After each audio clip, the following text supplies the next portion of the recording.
सत्येश्वरी मैया की। उसी समय सुखदेव जी ने बहुत बड़ा भंडारा किया। भंडारे में नामकरण संस्कार रखा उस पुत्री का। सुखदेव जी ने उस पुत्री का नाम कीर्ति रखा। सुखदेव जी के पुत्री का नाम कीर्ति है।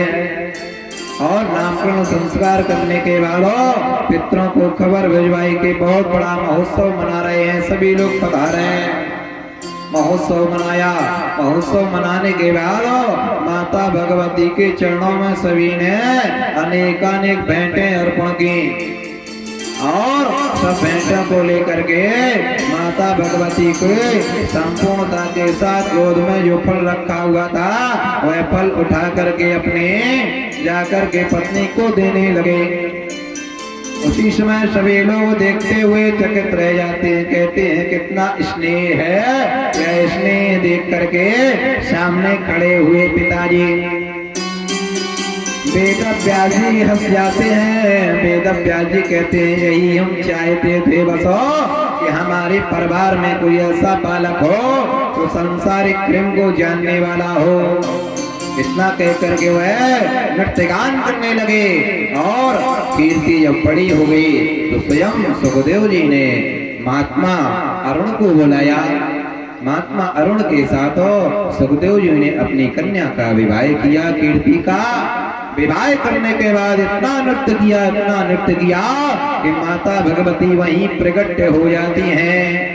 महालक्ष्मी वहीं प्रकट हो जाती हैं। उसी समय सुखदेव जी प्रणाम करने लगते हैं। प्रणाम करने के बाद आनंद समय छा जाता है। उसी समय पितृ भी वहां आ जाते हैं और पितृ भी प्रणाम करते हैं माता भगवती को। और माता भगवती देखते देखती अंतर ध्यान हो जाती हैं। बोलो सिद्धेश्वरी मैया की जय। बोलो काली मैया की जय। और उसके बाद आनंद समय में सुखदेव जी अपने जीवन को भक्ति में बिताने लगे। और वेद व्यास जी भी हरि भजन में लग गए। इस प्रकार से सुखदेव जी का जीवन का संपूर्णता का आनंद बताया गया है। बोलो सिद्धेश्वरी मैया की जय। तो जब भी हम और आप कोई विवाह संस्कार इत्यादि करें तो उसमें नृत्य गान किया जाता है।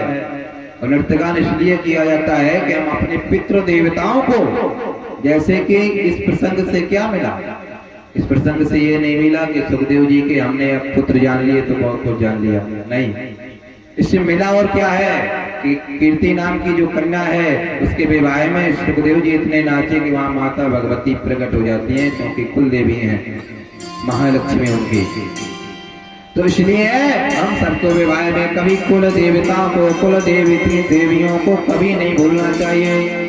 जो आपके विवाह में या जो आपके शुभ कार्य में पूजते आए हैं कुल देवता कुल देवी, उनका हमेशा पूजन करना चाहिए। यह इस चरित्र से आपको मिलता है। बोलो सिद्धेश्वरी मैया की जय। छोटा सा भजन, उसके बाद हम सब चलते हैं अग्रम प्रसंग की ओर। उस प्रसंग के बाद फिर आरती की ओर भी बढ़ेंगे।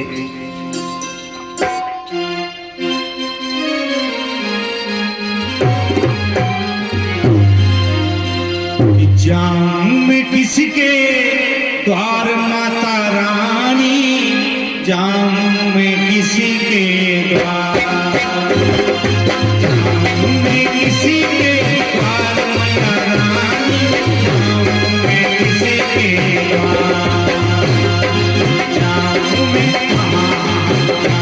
मैं किसके द्वार माता रानी, जाऊं मैं किसके द्वार, जाऊं मैं किसके द्वार माता रानी, जाऊं मैं किसके द्वार।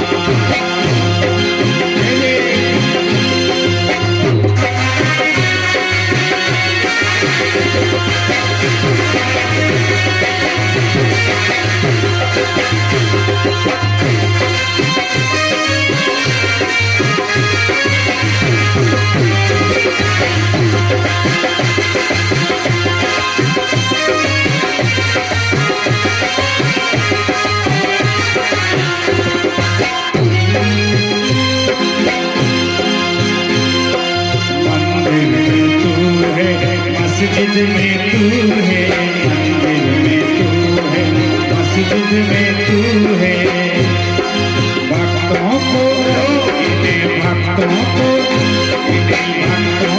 तेरा इंतजार माता रानी, जाऊं मैं किसके द्वार, किसके द्वार माता रानी, जाऊं मैं किसके द्वार।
गंगा में तू है, यमुना में तू है, गंगा में तू है, यमुना में तू है, गंगा में तू है, यमुना में तू है,